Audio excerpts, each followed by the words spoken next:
Hey, good morning. Sue Moore here, recovered banker turned network marketing professional.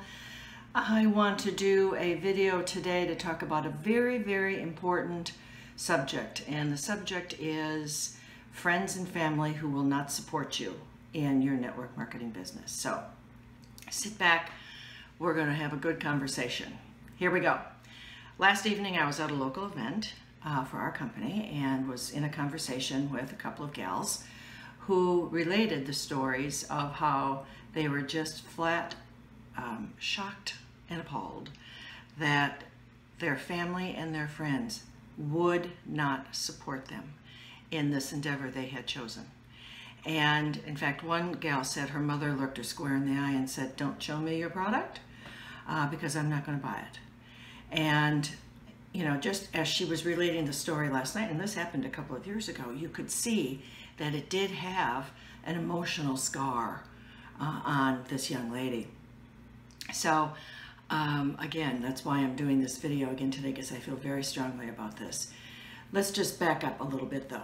People come to network marketing for one of two reasons.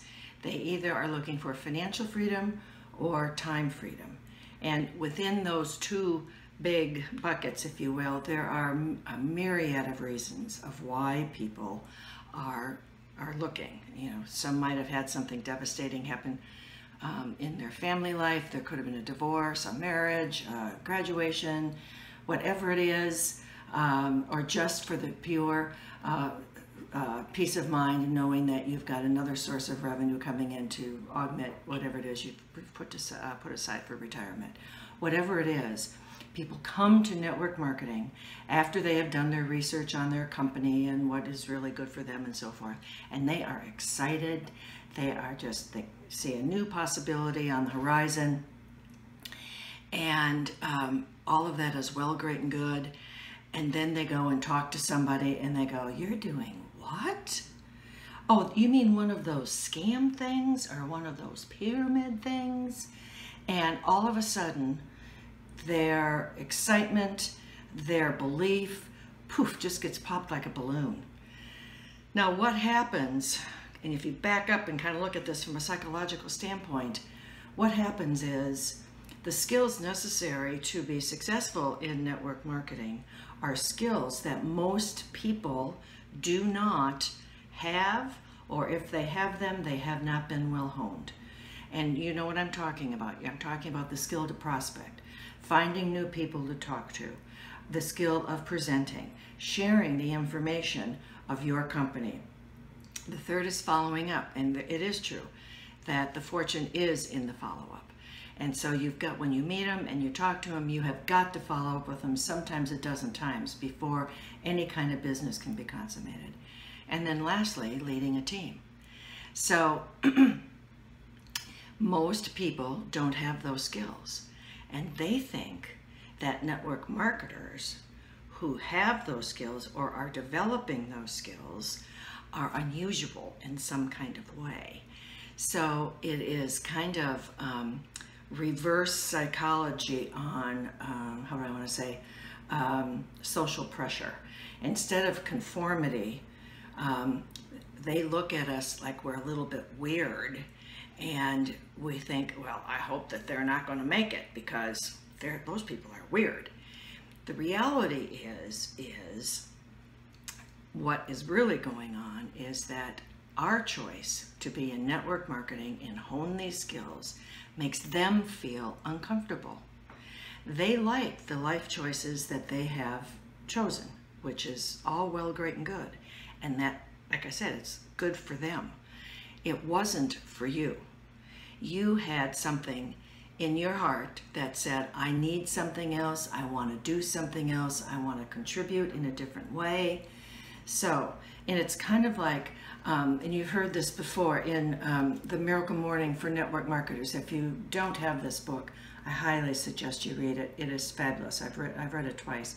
It's really kind of like a textbook. You can open it up to any chapter. But anyway, I digress. And here Pat talks about the crab mentality. If you take a bucket and put a crab in the bucket, if that crab wants to get out, he's going to find a way to do so. But if you take that same crab and put them in that same bucket and add more crabs to that bucket, the other crabs are going to pull them down, okay? Now, and he goes on to say, kind of anecdotally, he's not sure that crabs really think that way, but human beings really do.